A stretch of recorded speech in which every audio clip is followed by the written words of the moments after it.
Rangga Sasana atau yang lebih dikenal dengan sebutan Lord Rangga meninggal dunia Rabu 7 Desember 2022. Lord Rangga merupakan mantan petinggi Sunda Empire. Pria yang tercatat sebagai warga Desa Gerinting, Kecamatan Bulak, Kamba, Brebes, Jawa Tengah ini dikabarkan sekitar pukul 5:39 pagi ini. Pria yang dikenal dengan topi baretnya tersebut meninggal di Rumah Sakit Mutiara Bunda Tanjung, Brebes.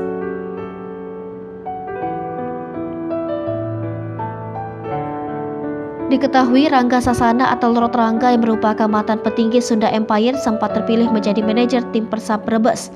Namun belakangan, Lord Rangga mengundurkan diri dari kursi manajemen Persab Brebes.